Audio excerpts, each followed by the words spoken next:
Nahuel, siempre hablamos con vos de los partidos, hoy vamos a hablar un poquito de historia. Y vamos a hablar justamente de la historia de un libro tuyo que es un libro de historia. ¿Cuál es la historia detrás de ese libro? ¿Por qué decidiste escribir sobre los 70? ¿Cómo fue el proceso en el cual vos empezaste a escribir este libro? ¿Y qué fuiste aprendiendo durante tus procesos de investigación? Bueno, lo que he ido aprendiendo es increíble. Es realmente cómo la historia se puede tergiversar para robarnos la memoria, y si nos roban la memoria, nos roban la identidad. Por ende, somos un pueblo sin identidad cuando esto sucede. Pero ¿qué me llevó a escribirlo?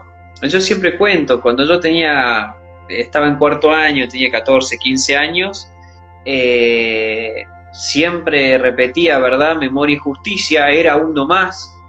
Nunca me había detenido a leer, porque creía que la película que me habían mostrado, que era La noche de los lápices en la escuela, realmente creía que era verídica, que había sucedido así, y pensaba que el 24 de marzo de 1976 el gobierno militar se levantó un día con ganas de reprimir a unos estudiantes que pedían por el boleto estudiantil y llegar al poder. O sea, esa era la imagen realmente que tenía, y esa es la imagen que mucha gente tiene. Pero una vez en Google, cuando todavía esto no se hablaba tanto, y las redes sociales no eran lo que es hoy, estaba buscando en Google y como en la quinta, sexta página más o menos encuentro una página, un blog, me acuerdo que era, de Blogspot, no sé si todavía sigue existiendo. Yo escribía cuando tenía 16 años, escribía en Blogspot, entonces lo encontré. Y había leído de casualidad, así por arriba, de que no eran 30.000 desaparecidos y de que realmente existían grupos terroristas en el país en aquella época. Cosa que a mí nunca jamás en la vida se me había explicado en el colegio, o sea, no sabía nada. Pero una vez en clase de lengua entra el profesor, yo estaba por ir a la marcha del 24 de marzo, de verdad, Memoria y Justicia. Y entra el profesor, y el profesor era un profesor de lenguas, pero empieza a hablar sobre la década de los 70 y empieza a hablar de lo importante que tenía que ser, que los jóvenes se involucren en la lucha, en la memoria, verdad, memoria y justicia. Y entonces yo aprovecho, ya que el profe estaba hablando de eso, levanto la mano y le digo: profe, ¿puede ser que en realidad no hayan existido 30.000 desaparecidos, como usted dice? Y el profesor me agarra y me dice: Nahuel, te pido que guardes silencio. Bueno, yo siempre le digo, a mí lo peor que me podés hacer es decirme que guarde silencio. Entonces pasaron unos minutos más y levanto la mano de nuevo y le digo: profe, ¿puede ser que existan grupos terroristas en ese momento? Y el profesor me dice: Nahuel, te invito a que salgas del curso y dejes de llenarle la cabeza a tus compañeros. Obviamente, siempre digo, eso no fue una invitación, fue justamente que me estaba echando de clase solamente por haber consultado, por haber levantado la mano. Entonces yo, afuera del curso, me acuerdo haber pensado y decir: si a mí me sacan del aula por preguntar estas cosas, es porque realmente atrás hay algo más. Entonces, en ese momento yo empiezo a investigar y me empiezo a juntar con gente que me contaba otra versión de la que yo había tenido, con gente que había vivido esa época, y así fue. Me empecé a leer 1, 2, 3, 4 libros de la época y me empecé a formar en eso, en la década de los 70. Y ahí, bueno, siempre digo la frase de Mark Twain: es más fácil engañar a una persona que convencerla de que ha sido engañada. Entonces, bajo el adoctrinamiento del colegio, uno siempre queda con una visión totalmente ideologizada y parcializada, que en ese momento uno lo recibe con el nombre de enseñanza, entonces lo ve como algo bueno. Bueno, cuestión. Me empiezo a informar, formo ya mi pensamiento y bueno, me di cuenta de que los jóvenes de nuestra edad, de mi edad, de mi generación, no te estoy diciendo que sea de otra generación, no, pero los jóvenes tenían la misma visión que yo tenía en ese momento en el colegio. Entonces, me está haciendo reír, ¿no? me di cuenta que los jóvenes de nuestra edad tenían justamente esa misma visión que yo tenía en aquel momento. Entonces dije, ¿cómo hago para llegarle a la gente o a los jóvenes de mi edad? ¿Cómo hago para llegarles y que se interesen en el tema de la década de los 70, que no sigan comiendo un relato? Y bueno, ahí fue cuando dije, tengo que hacer un libro. Ahí me convencí de que tenía que hacer un libro, pero cuando pienso hacer un libro digo, pero porque libros hay muchos, y de esa época, entonces tiene que ser algo distinto. Entonces en mi cabeza empiezo a hacer una novela. Empiezo a escribir la novela y me doy cuenta que con la complejidad que tenía, o que tiene la década de los 70 en Argentina, iba a ser una novela larguísima, con muchísimos personajes que nadie iba a leer. Entonces un día tomo un hecho sucedido en la década de los 70 justamente, lo adapto y me posiciono en víctima. En la víctima que ha sido durante años totalmente escondida. Y escribo como si hubiese vivido esa época. Y empiezo a escribir basándome en los hechos reales. Empiezo a escribir, se lo mando a una amiga y mi amiga me dice, Nahuel, está bárbaro. Entonces, cuando ella me dice eso, dije, bueno, este va a ser el formato. Entonces empiezo a escribir justamente cartas de los 70, el dolor de la otra parte. Empiezo a escribir las cartas. Y acá cuento una anécdota. Yo era joven, lo saqué el libro cuando tenía 22, 23 años. Yo ya lo estaba escribiendo. Y a mí en ese momento me gustaba salir y ir a fiestas y todo. Y como en ese momento todavía el sector de la izquierda no me conocía en Córdoba, yo iba a lo que se llamaba una fiesta que se llamaba el Bosquecito. El Bosquecito, para el que no conoce en Córdoba, es una fiesta al aire libre organizada por los centros de estudiantes de las facultades de humanidades. Es una fiesta al aire libre donde se puede hablar, más allá de escuchar música y bailar, se puede hablar, y generalmente uno hablaba de política. Entonces uno, bueno, siempre de centro derecha ya en ese momento, entraba en discusiones. Y una vez en la UNC, así es. Una vez... Me sorprende que sepa eso me sorprendió mucho. También. Una vez a esa charla, a esa fiesta, bueno, conozco a una chica de 28 años y en cuarto año de psicología. ¿Por qué digo cuarto año de psicología y hago pie en que estaba en cuarto año de psicología? Porque ya prácticamente había terminado su carrera de estudiante, primaria, secundaria, universitaria. Entonces ya estaba prácticamente recibida y nunca más iba a recibir, o en teoría nunca más iba a recibir una educación, digamos. Entonces empezamos a hablar y salta el tema de la década de los 70. Y esta chica empieza a insultar y a despotricar en contra de la institución militar. Empieza a hablar mal, bueno, todos los 30.000 desaparecidos, bla, bla, bla. Entonces, cuando termina de hablar, yo la dejo que hable. Cuando termine de hablar, le digo, te voy a hacer 2 preguntas y espero no tener que hacerte una tercera. Yo tengo 25, ahora. En ese momento tenía 22, 23.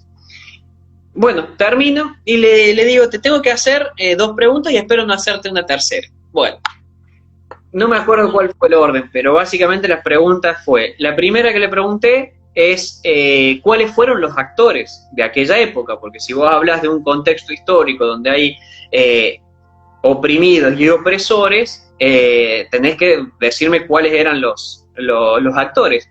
Y esta chica me dice, el ejército y las fuerzas armadas atacando a la sociedad civil. Perfecto. Segunda pregunta, le digo, ¿y cuándo comenzó todo esto? Y me dice, y es una fecha que conmemoramos absolutamente todos, el 24 de marzo de 1976. Cuando termino eso, le digo, lamentablemente te tengo que hacer una tercera pregunta. Le digo, ¿sabes qué significa FAP? Y me dice que no sabía. FAP, para el que no sabe, Fuerzas Armadas Peronistas. ¿Sabes qué significa FARC? Fuerzas Armadas Revolucionarias. No, me dice. ¿Sabes qué significa ERP? No, el ERP era el Ejército Revolucionario del Pueblo. ¿Y sabes qué significa montoneros? No, me dice. Ok, perfecto. Entonces sos una completa ignorante, porque, viste, yo soy totalmente ignorante en física cuántica, o sea, y no me voy a poner a discutir como si supiera de física cuántica, o ni siquiera de física cuántica, de física, si querés. Nunca me voy a poner a discutir haciéndome el que sé cuando no sé. Entonces le digo, sos una completa ignorante, y como siempre digo, por supuesto que no pasó nada con esa mujer, claramente se iba a enojar, y se enojó. Lo que sí, ya habíamos intercambiado números de teléfono. Entonces pasó el tiempo, yo estaba escribiendo este libro, pasa el tiempo y a las 2 semanas me manda un mensaje, me escribe y me dice: Nahuel, no te voy a dar la razón todavía, pero sí hay, porque yo le dije que por lo menos cuando se fuera, que investiga el otro día lo que era el ERP, por lo menos. Bueno, el mensaje me decía: no te voy a dar la razón, pero sí admito que en el momento de la charla no sabía lo que sé ahora. Perfecto. Pasaron 2 semanas más y me vuelve a escribir y me dice: Nahuel, te pido disculpas, tenía razón, era una completa ignorante en el tema y te pido disculpas por si alguna vez hería a alguien que conocías o algo, lo cual no, porque yo siempre digo, no tengo familia militar. Entonces, cuestión es que cuando recibo ese mensaje dije: listo, el segundo capítulo del libro tiene que ser con historia. Entonces, en el segundo capítulo del libro, agrego historia de cómo se formó el FAP, Fuerzas Armadas Peronistas, cómo se formaron las Fuerzas Armadas Revolucionarias, cómo se formó el Ejército Revolucionario del Pueblo y cómo se formó Montoneros, y además hablo de John William Cook.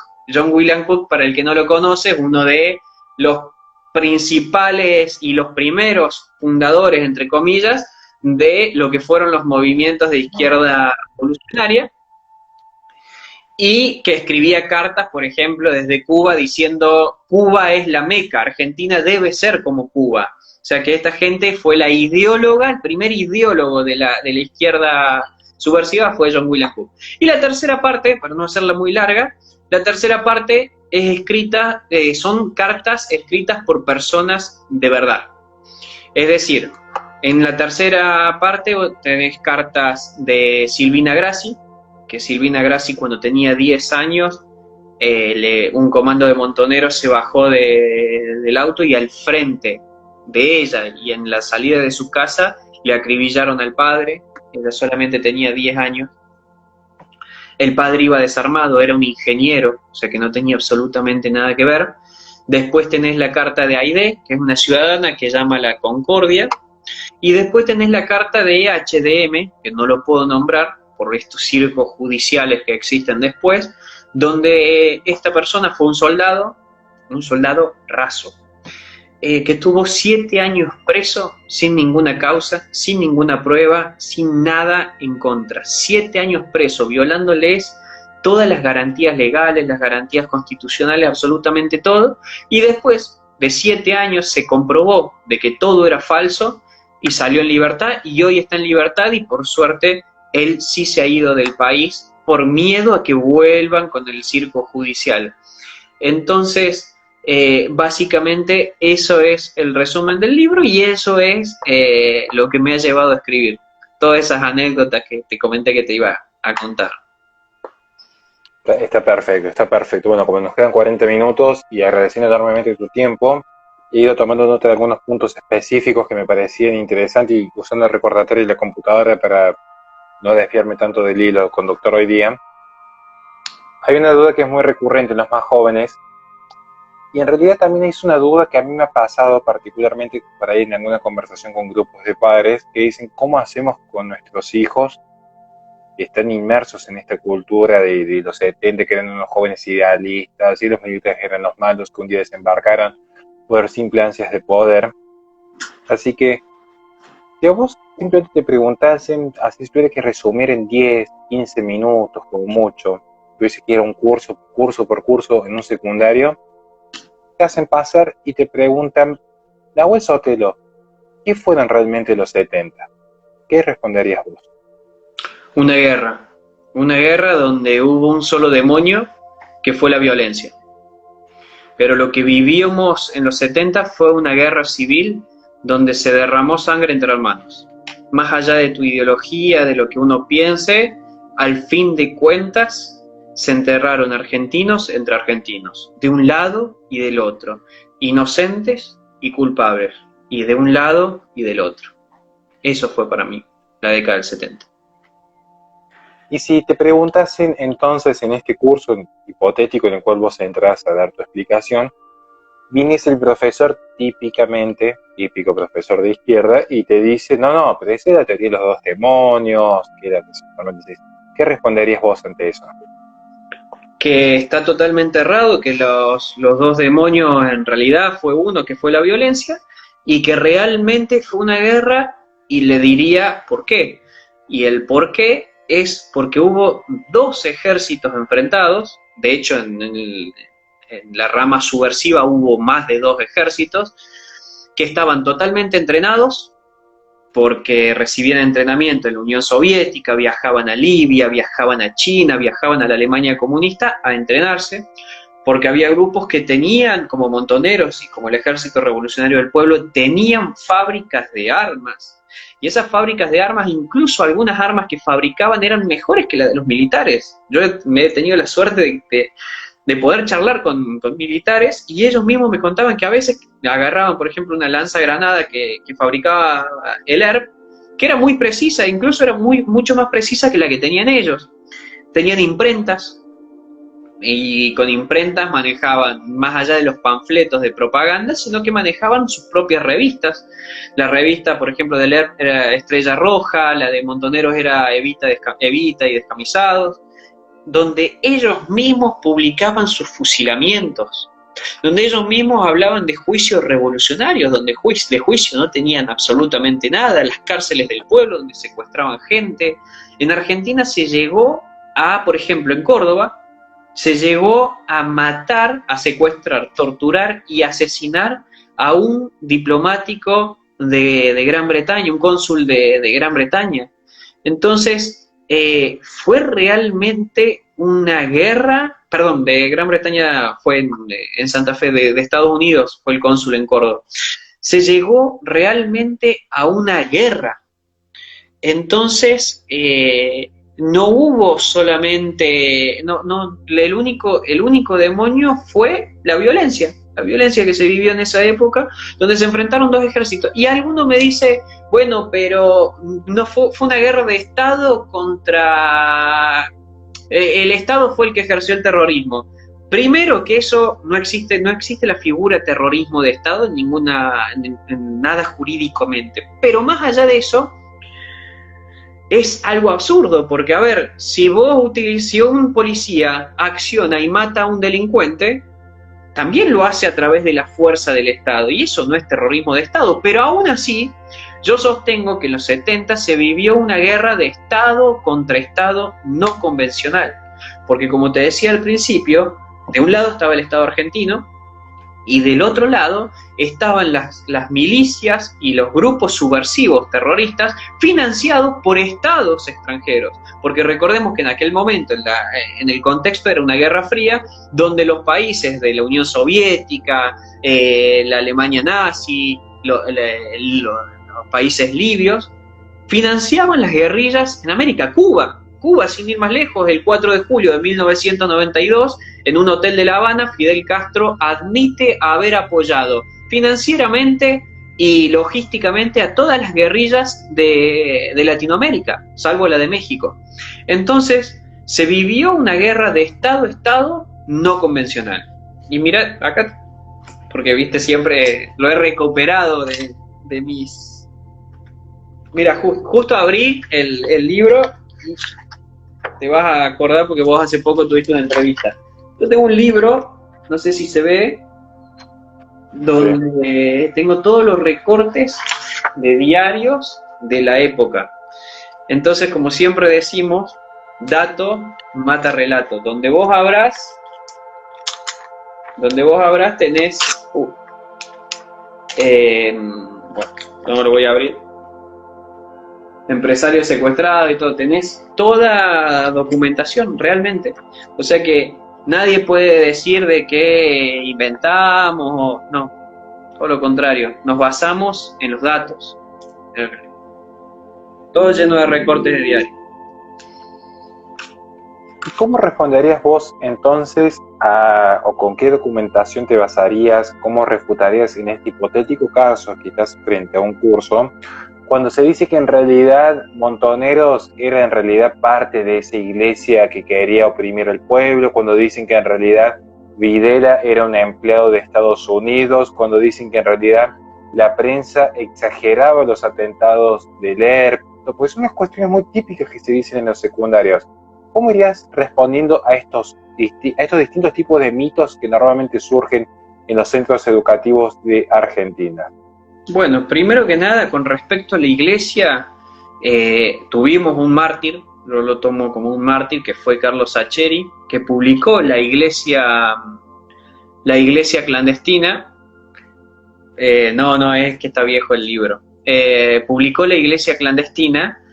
Y Carlos Sacheri, después de haber publicado La iglesia clandestina, fue asesinado por Montoneros. Él explicaba la infiltración del marxismo dentro de la iglesia.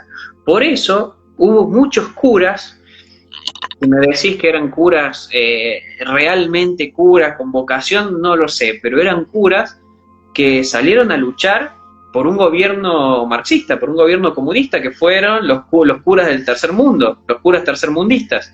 Hubo todo un movimiento que se generó dentro de la iglesia, pero como había de esta gente, también hubo sector de la iglesia que se opuso a la violencia, tanto de un lado como del otro, y también hubo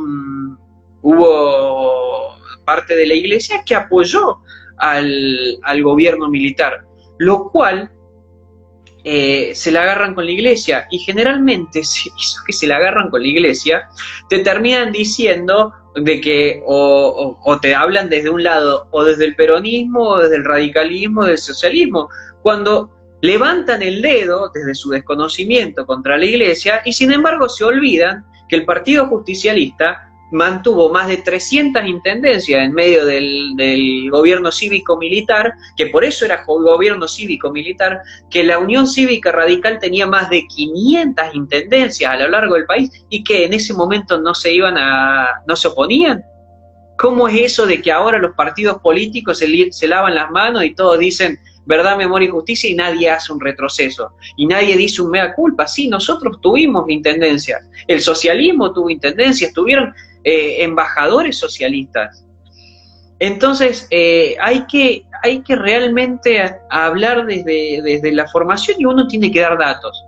Después hay mucha gente que te dice, bueno, pero el ejército estaba comandado por agentes de Francia.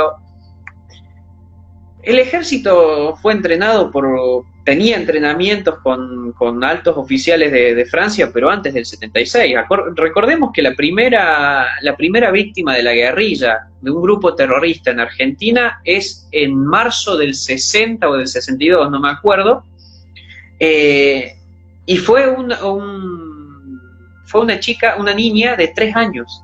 Esa es la primera víctima en un gobierno democrático, desde el 60 que se venía luchando contra los grupos subversivos, que de hecho se los llevó a juicio, que nadie te dice, pero se los llevó a juicio. A los subversivos, a los guerrilleros, se los juzgó con todas las garantías legales. Hubo más de 2.000 procesamientos, hubo más de 800 sentencias. Y sin embargo, cuando asume Cámpora, el primer día que asume Cámpora, manda por decreto a liberar todos los presos. Entonces, hay que hablar con datos, sí. Bueno, mientras tanto hacemos una pequeña pausa en estos primeros 30 minutos para hacer un par de anuncios protocolares. Sepan que esta entrevista va a estar subida en forma íntegra con las notas al comienzo, pero especialmente con estos datos que son los más duros, en el canal de La Resistencia.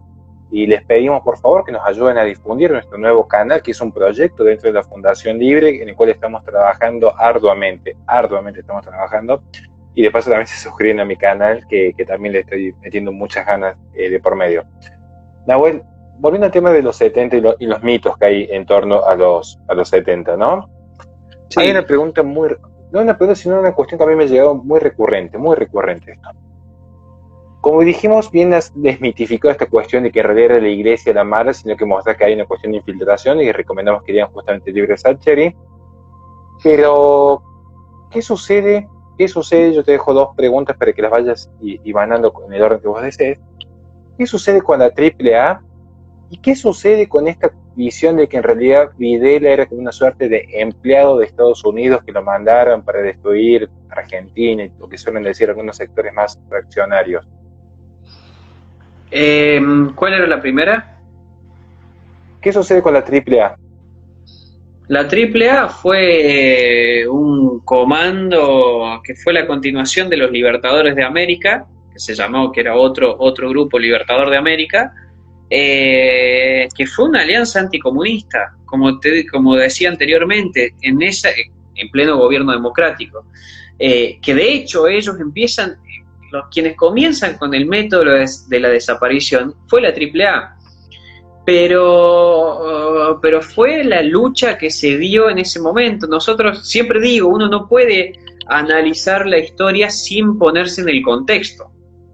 Y el contexto era la violencia, porque estábamos en medio de una guerra fría, y la guerra fría era para las potencias. En los países del tercer mundo, vías de desarrollo, como pasó en África, como pasó en Sudamérica, fue una guerra caliente. Nosotros no vivimos la guerra fría. Nosotros tuvimos también acá dos sectores que se enfrentaron. Y no tengo ninguna duda de que el ejército se puede haber nutrido, puede haber recibido ayuda tanto de Estados Unidos, que yo creo que más de Estados Unidos que de Gran Bretaña. No tengo dudas. De hecho, de ahí viene que una especie de alianza con Estados Unidos, que supuestamente en la guerra de Malvinas Estados Unidos no se iba a involucrar e iba a ayudar a Argentina, porque el reclamo era legítimo. Y sin embargo eso no sucedió.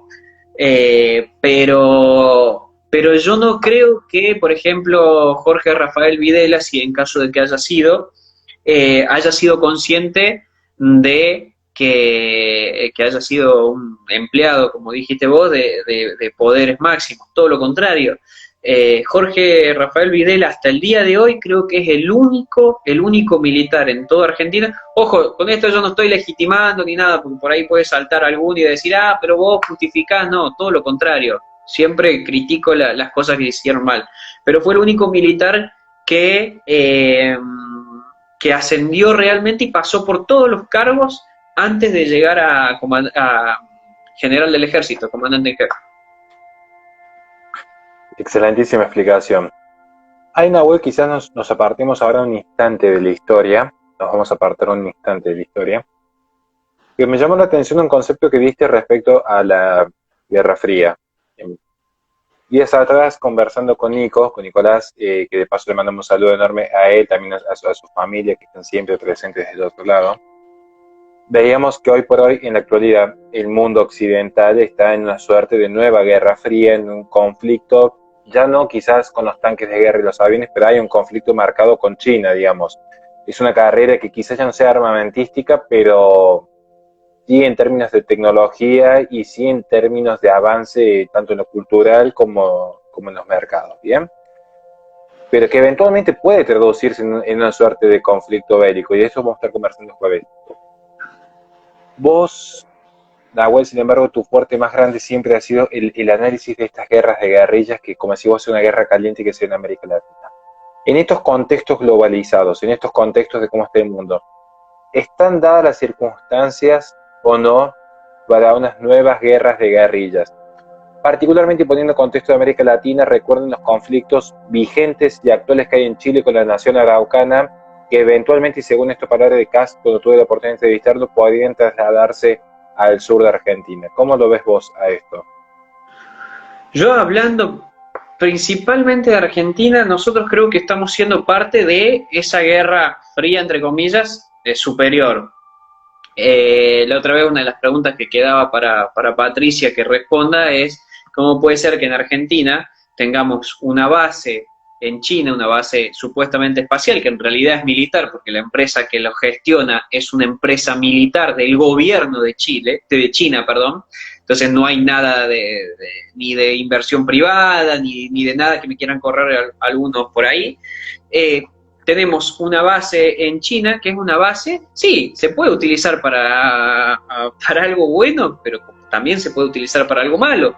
Y sin embargo, el personal argentino no tiene acceso a esa, salvo 1 hora 40 minutos al día, pero siempre y cuando se avise con anterioridad de que va a ir un argentino para poder estar ahí. Y otra de las cosas es que, por ejemplo, si un chino agarra un arma y mata a un argentino por una pelea de tránsito, por lo que sea, si ese chino trabaja en esta base militar, no puede ser juzgado por la justicia argentina, va a ser juzgado únicamente por la justicia en China. Es decir, la soberanía, particularmente en el sur, la hemos perdido. Eso por un lado. Por el lado de la guerra de guerrillas, yo creo que no están dadas las condiciones. Lo que se vivió en los 70 fue de que, por ejemplo, en el 74, antes del 76, 73, 74, acá en Rosario, en Tiro Federal, se reunieron 25.000 personas. De esas 25.000 personas que formaban parte de miembros de grupos terroristas, de grupos guerrilleros, 25.000 personas. De esas 25.000 personas, los mismos que participaron, que eran personas del ER, cuentan que por lo menos había 7.000 personas armadas. Para la teoría de la guerrilla, un guerrillero equivale a 10 soldados tradicionales. ¿Por qué? Porque el guerrillero se puede mimetizar fácilmente en la sociedad, mientras que el soldado tradicional siempre va uniformado. Entonces el guerrillero decide siempre cuándo atacar y en qué momento. Por eso es que es tan complicado luchar y planear una estrategia, porque la estrategia militar uno la planea para una guerra externa, nunca para una guerra interna. Todos los ejércitos del mundo planean una guerra contra un enemigo externo. Jamás se puede planificar bien una guerra interna. Entonces creo que no están dadas las condiciones. ¿Por qué? Primero, de que una sociedad, sobre todo en la población de ciudades, se ha convencido de que ser revolucionario es decirle que no a la ley, sexo, droga y rock and roll, lo que se venía trayendo de la batalla cultural. Y segundo, yo creo que sí, los grupos mapuches, que como fue en su momento el RAM, son los grupos araucanos, le han declarado abiertamente la guerra al Estado argentino y al Estado chileno, pero voy a centrar solamente en Argentina. Como estos grupos que sí tienen armas, que sí poseen poder de fuego, sea mucho o poco, no es nada comparado a lo del 70, pero le declaran la guerra al Estado argentino, yo creo que el Estado argentino debe responder con las mismas fuerzas, mandando a las Fuerzas Armadas para disipar ese foco y que no se expanda. Porque hay una teoría que se llama el foquismo, que es una teoría guerrillera, donde se llama iniciar diferentes focos en distintas partes. Entonces esos focos después hacen un gran incendio revolucionario. Bueno, creo que el ejército debe ser movilizado. El otro problema es que ya vimos que cuando actúa el ejército, después es el mismo Estado el que los deja de lado.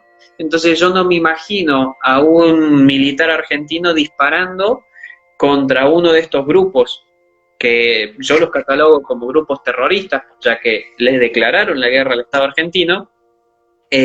No lo veo disparando porque sabe que después tiene más posibilidades de quedar sin sueldo, sin vida y terminar preso que seguir en libertad. Entonces hay ciertas cosas que yo, si fuese Estado, defendería a muerte a las Fuerzas Armadas, pero hoy lamentablemente no va a suceder.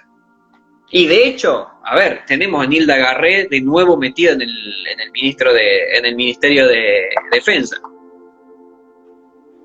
Bien. Nahuel, justamente tocando el tema del ejército, hoy tuvimos la suerte de entrevistarlo a Gómez Centurión, así que estén atentos que en el canal de la Fundación Libre vamos a estar subiendo la entrevista completa, que para mí ha sido una de las mejores que hemos tenido en el programa hasta ahora. Y ya dejando de lado la publicidad, sí me quedo con la parte que hablábamos con Juan José respecto al narcotráfico. Básicamente la entrevista surge por el tema de las aduanas y los límites, Y uno dirá, ¿qué tiene que ver en efecto con el tema que estamos tocando en los 70? Una duda mía, esto es una duda muy particular, quizás vos la tengas estudiada, si no, no hay ningún problema. ¿Cómo se financiaban los movimientos guerrilleros? ¿Es verdad o no es verdad que también tuvieron financiamiento por parte del narcotráfico y organizaciones delictivas, más allá del financiamiento internacional como el de Cuba? ¿Tenían otra forma de financiamiento a través de la delincuencia o es un mito en contra, digamos? Mirá, tenés una facción de lo que fue FARC y lo que fue el ER 22 de agosto que se separan y cuando caen, caen con droga. Desde ahí nace ese no sé si es mito, porque yo no puedo decirte sí o no, ya que no lo he comprobado, pero que cuando han caído algunas células guerrilleras que poseían droga, sí, poseían droga. De hecho, toda persona, cuando se reunían, la organización terrorista funcionaba por célula. Cuando se reunían las células, que no eran más de 5 personas, se llamaba lo que era el minuto. Porque se reunían, no se conocían entre ellos, se reunían en X punto y se llamaba lo que era el minuto. Se reunían 2, 3, 4 o 5 la célula entera y durante el primer minuto no se saludaban, no se decían nada, se ponían de acuerdo en qué estaban haciendo ahí. Es decir, llegaban, yo te vine de tu casa, te conocí, bla, bla, bla. En un minuto estaban entrenados para decir lo que tenían que decir si venía la policía o el ejército o alguien a preguntar. Además de esto, fíjate vos que estaban tan entrenados y dispuestos a dar su vida que tenían pastillas creo que eran de mercurio, pastillas de mercurio, cada militante de Montoneros, del ERP, antes de caer a un interrogatorio del ejército, preferían tomarse una pastilla de mercurio y quitarse la vida con esa pastilla antes que pasar por el interrogatorio. Entonces, fíjate vos que de por sí ya tenía material clandestino. De hecho, esas organizaciones funcionaban en la clandestinidad, lo cual, si funcionan en la clandestinidad, a mí no me extrañaría que hubiesen vendido estupefacientes. Recordemos también que en Argentina fue donde se hace el secuestro más caro de toda la historia de la humanidad. O sea, en Argentina pasó el secuestro de los hermanos Born, que es el secuestro más caro de toda la historia. O sea que financiamiento tenían por todos lados. Sin contar, como vos decías, los estados extranjeros. Excelentísimo. Bueno, mientras tanto le mandamos un saludo enorme a todos los que están del otro lado, especialmente a nuestro amigo Horacio Rubio, Nazareno, que ya va a estar el viernes con nosotros, a Joaquín, que está también acompañándonos en los grupos de WhatsApp, incluso a veces jugando con nosotros al Counter, así que un saludo grande a él. Nahuel, una pregunta también volviendo a las cuestiones de la investigación tuya que has realizado para este libro. Esto también es una pregunta bastante personal y quizás que roza un poco más lo curioso y puede ser incluso hasta lo sensible, digamos. ¿Qué fue dentro de tu investigación, cuáles fueron los datos más sorpresivos o los que más te han sensibilizado o los más inesperados que vos cuando estabas leyéndolo, cuando estabas investigando, decías, no puedo creer que esto haya sucedido en mi patria? Desde, como me decías vos, este dato muy interesante que yo tampoco lo sabía, el secuestro más caro de la humanidad, hasta saber cuántos atentados hubo en Argentina, las víctimas, las edades de las víctimas, las formas en las que se financiaban. ¿Qué fue lo más llamativo, lo más curioso, lo más sensible que te tocó investigar de los 70? Un saludo a Neradros también, no nos olvidemos. Una de las cosas que más me llamaba la atención eran las pastillas de mercurio. O sea, que llegando a ese nivel, cada uno se reunía con una pastilla que si se la tragaba se moría. Pero a mí lo que más me llamó la atención, a Maca también, Eve siempre está, Lolo obviamente, bueno. A mí lo que más me llamó la atención, Horacio, fue saber cómo reclutaban menores de edad para hacerlos luchar en su guerrilla. porque es algo que no se dice mucho, y, y está prácticamente oculto. Pero en Argentina hay una niña de 11 años que muere con un fusil en la mano disparando contra el ejército en Tucumán. Tenemos casos en Buenos Aires, en Rosario, que empezaban diciendo de que ellos hacían y luchaban por causas sociales. Entonces hacían entrar a la gente de bien por ese lado, gente que quería ayudar. Por eso los guerrilleros no eran clase trabajadora y clase baja, generalmente eran de la clase acomodada.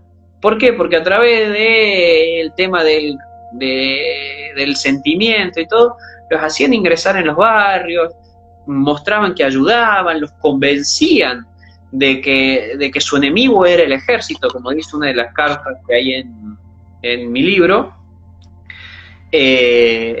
Y al final, a los 15 años, terminaban formando partes de grupos guerrilleros. Otra de las cosas es que las mujeres que tenían hijos, por ejemplo, para Montoneros, para el ERP, tener hijos estaba prohibido. ¿Por qué? Porque era una distracción para la mujer militante. Pero aún así, si tenían ese hijo, los mandaban a Cuba. Y lo dejaban en Cuba. Las guarderías de los guerrilleros en Cuba son muy famosas. Los dejaban 4 o 5 años y por ahí los padres habían muerto y allá se quedaban huérfanos. Entonces todos esos datos realmente a mí me movilizaron en su momento, y hoy por hoy me moviliza mucho el hecho de ver cómo gente dice que esto es pasado.